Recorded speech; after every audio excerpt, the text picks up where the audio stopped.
Bismillahirrahmanirrahim. Assalamualaikum warahmatullahi wabarakatuh. Saya Husnul Azizah Hasnur dari unit BPI. Nah, yang akan saya jelaskan hari ini adalah terkait body language. Kita bahas dulu yaitu 5CS filter. Yang pertama ada konteks, lalu cluster, kongruensi, konsistensi, dan culture. Jadi kelima ini harus kita perhatikan sebelum memperkirakan kira-kira apa makna dari body language seseorang. Nah, selanjutnya, yang pertama kita langsung saja. Nah, di sini terlihat gambar seseorang menyentuh bagian wajah. Nah, menyentuh bagian wajah ini merupakan gerakan manipulator. Gerakan manipulator yaitu ketika yang di mulut atau yang diucapkan tidak sesuai dengan hati kita. Berbeda yang kita mau ucapkan sama yang keluar dari mulut kita. Inilah gerakan manipulasinya kayak gitu. Nah, selanjutnya terlihat ada seorang anak kecil yang menutup mulut. Nah, mungkin kita sudah bisa melihat bahwa kayak gini kan? Nah, kita sudah bisa memperkirakan gitu.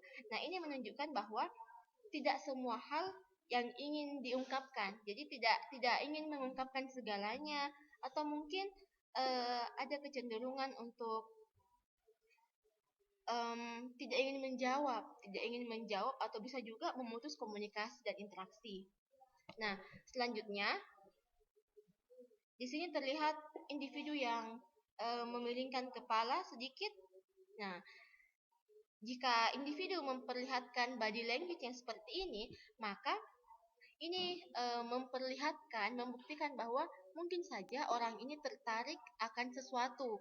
Jadi ingin tahu lebih banyak apa yang didengarkan atau apa yang dilihat gitu. Merasa pembicaraannya itu lebih menarik. Nah, selanjutnya kita lihat pada slide ini terlihat seseorang yang menopang kepalanya. Dia menjadikan tangannya sebagai penopang kepala untuk menunjukkan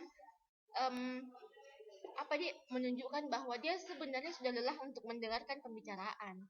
Jadi kayak capek nih sebenarnya, bosan nih, terus tidak tertarik nih, tapi dengan gayanya seperti ini menunjukkan bahwa dia ini berusaha untuk menjaga perasaan lawan bicaranya dengan berupaya untuk tetap terlihat tertarik seperti itu. Nah, next, individu yang menggaruk menggaruk belakang telinga, menyentuh lehernya.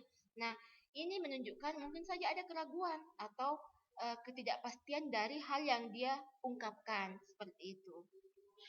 Selanjutnya, seseorang yang menundukkan kepala.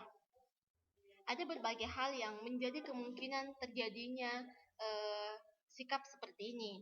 Bisa saja dia itu malu atau merasa bersalah, atau bisa juga adanya ketidaksetujuan dari pendapat seseorang. Makanya kita harus memperhatikan konteksnya lagi. Yang pertama kita bahas tadi 5CS filter itu yang bagian konteks. Kita lihat dulu situasinya seperti apa, jangan asal menjudge seperti itu ya. Selanjutnya menyentuh telinga ya. Menyentuh telinga. Kalau ada orang yang berbicara terus dia menyentuh telinga, atau ada orang yang kita lawan bicara kita sementara bicara lalu dia menyentuh telinganya, berarti ada kecenderungan bahwa sebenarnya dia itu sudah bosan nih, tidak mau dengarkan. Jadi kayak sudah memblokir itu kata-kata yang akan masuk ke dalam telinganya seperti itu. Oke, next, seseorang yang menyentuh tangannya, dia mencengkram tangannya di belakang. Nah, dari sini terlihat bahwa kemungkinan orang ini sedang mengendalikan dirinya.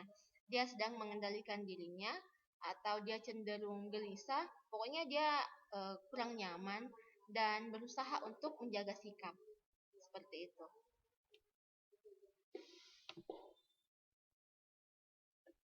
Nah, next. Seseorang yang menyilangkan tangannya di depan seperti ini.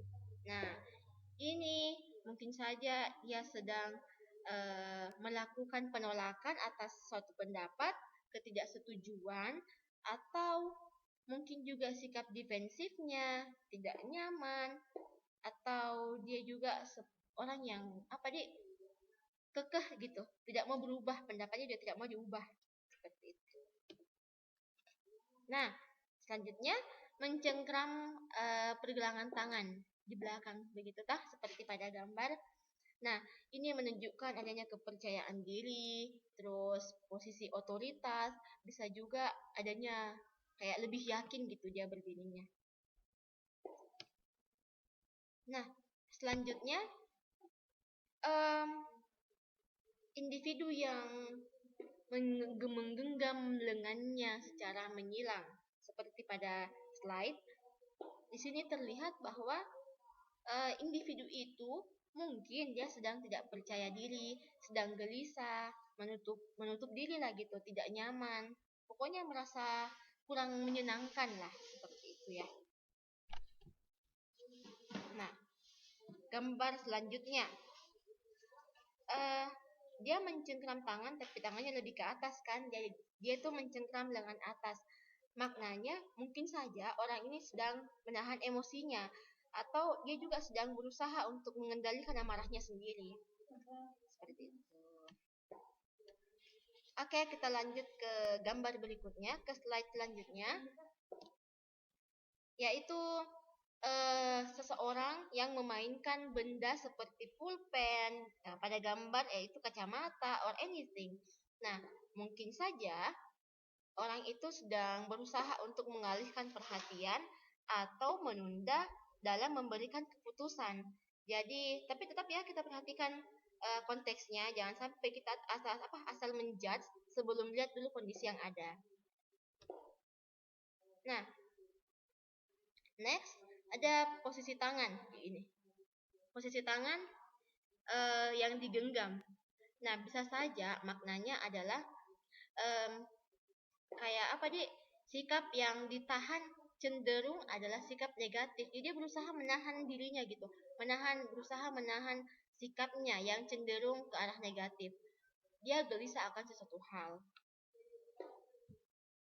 Lalu pada gambar yang pertama seperti ini, tangannya dia membentuk seperti menara. Nah, ini menunjukkan sikap kepercayaan diri. Lalu gerakan jempol ya, jempolnya seperti ini. Ada juga berbagai variasi gerakan, misalnya jempolnya yang di kantong itu toh, tapi jempolnya keluar sedikit, atau bisa juga seperti pada gambarnya yang disilangkan di depan tapi jempolnya tetap kelihatan gini. Nah, itu menunjukkan adanya ego dominasi atau superior lah. Dia menunjukkan kekuasaan atau juga bisa berarti dia sedang membatasi kekuasaan individu lain, seperti itu. Lalu tangan yang seperti ini mungkin kita sudah bisa memahami kalau ini bentuk penerimaan, bentuk keramahan dan juga kepercayaan pada orang yang menjadi lawan bicaranya. Namun sebaliknya, tangannya ke bawah, tangannya seperti ini, tangannya ke bawah, tertutup ya. Bisa saja orang ini menunjukkan otoritasnya, terus tidak ingin juga dipengaruhi, bisa saja seperti itu. Lalu menunjuk seperti ini, tapi tertutup tangannya dan mengarahkan penunjuknya, tertutup dan menunjuk.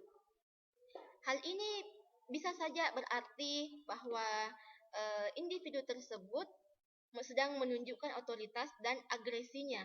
Ini agresi dari seseorang, ketidaksetujuan, dan mungkin juga adalah penyanggahan atas apa yang sedang disampaikan oleh pembicara atau lawan bicaranya. Nah, selanjutnya bentuk handshake ya, atau jabat tangan juga bisa. Nah, yang pertama tangan yang ada di atas, telapak tangan yang di atas. Nah, maknanya adalah dia mengambil kendali. Lalu jika memegang glove handshake atau salaman dengan dua tangan, mungkin saja dia sedang memberikan kesan baik dan kedekatan kepada orang yang bertemu dengan kita. Next. Nah, ini berbeda lagi. Tetap juga namanya salaman kan, tapi berbeda bentuknya. Telapak tangannya di bawah. Nah, maknanya ini berusaha untuk memberikan kendali. And then shaking hands, seimbang, tanpa otoritas, tanpa dominasi tertentu. Dia seimbang seperti ini ya. Jadi maknanya adalah saling menghormati dan kepercayaan diri. Syukran. Assalamualaikum warahmatullahi wabarakatuh.